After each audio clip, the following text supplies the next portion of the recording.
Hello everyone, নতুন আরও একটি ভিডিওতে তোমাদের স্বাগত। এখন আমি রয়েছি বাগনান স্টেশনে। এখান থেকে ট্রেন ধরে আমরা যাব দেউলটিতে। সেখানে আমাদের পিকনিক রয়েছে। বাগনান কলেজের সমস্ত টিচার্স এবং তাদের ফ্যামিলি নিয়ে আজকের পিকনিকটা আয়োজন করা হয়েছিল। ডিসেম্বর মাসে পিকনিক না করলে তো বাঙালির মন ভালো হবেই না, সেই জন্য পিকনিকটা তো করতেই হবে।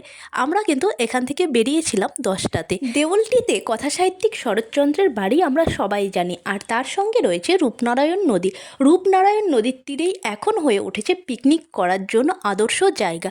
এখানে অনেকেই আসে কিছুটা টাইম কাটাতে, ঘুরতে রূপনারায়ণ নদীর তীরে। তাছাড়া পিকনিক করার জন্য যারা আসে তারা আগে থেকে যোগাযোগ করে তাদের সাথে কথা বলে তারপর কিন্তু এখানে পিকনিক করার জন্য আসে। তো ট্রেনটা ফাঁকাই ছিল, আমি এদিকে বসে গেছি আর এদিকে বসেছে সঞ্জিতদা এবং তার ফ্যামিলি। আমরা কজন মিলে এখান থেকে বেরিয়েছিলাম, ওখানে গিয়ে সবার সঙ্গে দেখা হবে। দেখতে দেখতে আমরা এসে পৌঁছালাম দেউলটি স্টেশনে। এই হলো দেউলটি স্টেশন। দেউলটি স্টেশনটা তোমাদের একটু ঘুরিয়ে দেখিয়ে দিই।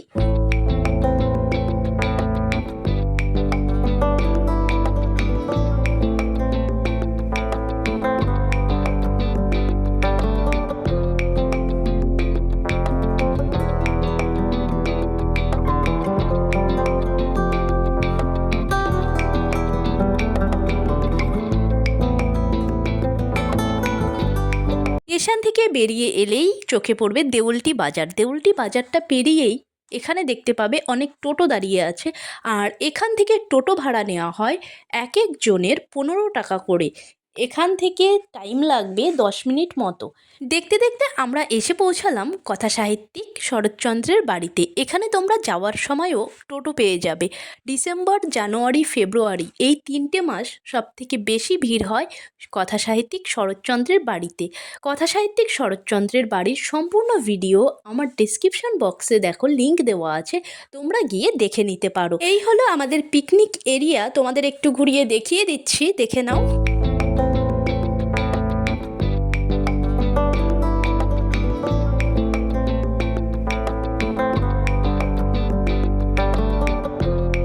আমরা অনেকটাই লেট করে ফেলেছি বোধহয়, কারণ এখানে এসে দেখছি অনেক এগিয়ে গেছে রান্নাবান্নার কাজ, আর এখানে সমস্ত ম্যাডামরা মিলে কিন্তু হাতে হাতে কাজ করে দিচ্ছিল। পিকনিকে যেমনটা হয় সমস্ত টিচার্সরা মিলে এখানে সমস্ত দিকটা দেখছিল।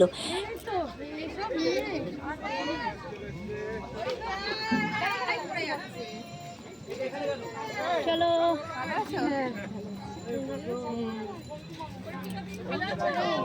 Hello hello hello. আমাদের টিফিনের জন্য ছিল কড়াইশুঁটির কচুরি, তার সঙ্গে একটা করে ডিম আর আলুর দম। খেতে বেশ ভালো হয়েছিল। এখানে দেখতে পাচ্ছ এগুলো কিন্তু সবই পিকনিক করার জায়গা, আর সবাই এখানে পিকনিক করছে। বেশ ভিড় ছিল। রূপনারায়ণ নদীর তীরটায় যাওয়া যাক। এখানে দেখতে পাচ্ছ ছোট মেলা মতো বসেছে। এখানে বিকেলের দিকটাতে আসলেও এরকমই চোখে পড়বে। এই হলো রূপনারায়ণ নদী।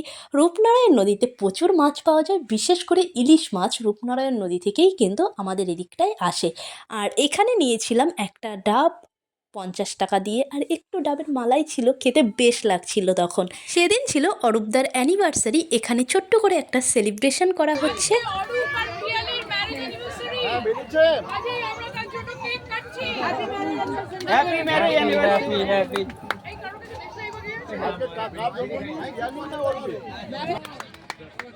এবার পিয়ালিকে আমি দায়িত্ব দেবো। পিয়ালি তুমি সবাই তোলো, কেটে কেটে সার্ভ করো। সবই তোলো, এই ছবি তোলো, যাও ছবি তোলো, চলো। এদিকে পকোড়া ভাজা হচ্ছিল, চিকেন পকোড়া, তার সঙ্গে ছিল ধনেপাতার চাটনি আর ছিল কফি। এটা ছিল টিফিনের পরে আমাদের খাওয়ার জন্য। এখানে গরম গরম পকোড়া আমরা নিয়ে নিয়েছি, এখন নেব এখান থেকে কফি। পকোড়ার সঙ্গে ধনেপাতার চাটনি করা হয়েছিল, এই হলো চাটনি। আর এখানে আমি গরম গরম কফি নিয়ে নিয়েছি। এদিকে কি কি রান্না হয়েছে তোমাদের দেখিয়ে দিই। এখানে ভেজ ডাল রান্না হচ্ছিল, আর এখানে ফুলকপি রোস্ট হবে সেটা রান্না হচ্ছিল। এদিকে মাটন হবে, তার জন্য এখানে মশলা কষানো হচ্ছিল। এদিকটাতে আরও কিছু পকোড়া ভাজা হচ্ছিল।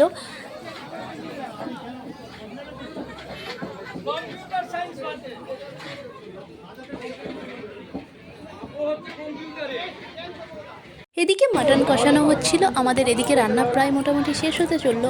আমরা একটু রূপনারায়ণ নদীর তীরে গেছিলাম, এই হলো পিকনিক করার জন্য। ফোন নাম্বার যোগাযোগ করার জন্য ব্যানার টাঙানো আছে এখানে। রূপনারায়ণ নদীর তীরে ছোট করে এরকম মেলা কিন্তু সবসময়তেই হয়, আর ডিসেম্বর মাসে আগেই বললাম এখানে বেশি ভিড় হয়। এদিকে দেখো আমাদের রান্না কমপ্লিট হয়ে গেছে, কলা পাতায় করে আমরা এখন খাওয়া দাওয়া করব।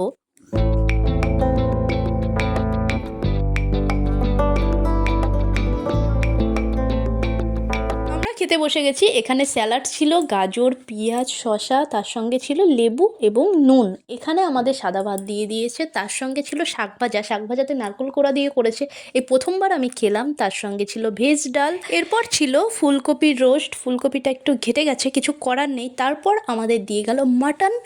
মাটনের সঙ্গে সঙ্গে এখানে মাছও ছিল, সেটা অপশনাল, যারা মাছ খাবে মাটন খাবে না, মাটন যারা খাবে মাছ খাবে না। এরপর ছিল চিকেন, চাটনি, পাঁপড়, চাটনি, আনারসের চাটনি করা হয়েছিল, বেশ খেতে ছিল।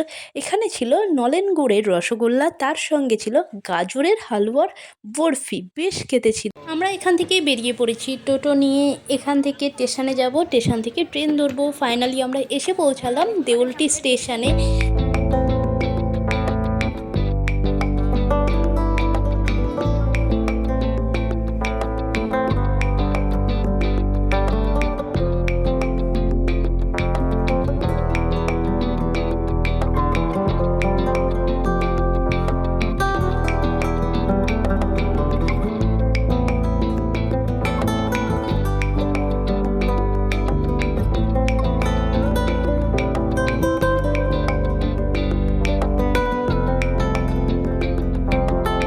আমাদের ট্রেন ঢুকে গেছে, চলো তাহলে বাড়ির দিকে যাওয়া যাক। আর হ্যাঁ, তোমাদের বলা হয়নি, আমাদের পিকনিকের শেষে স্প্রাইট এবং কোকাকোলা ছিল, যেটা ভিডিও করতে ভুলে গেছি, সেই জন্য তোমাদের দেখানো হলো না, বলে দিলাম।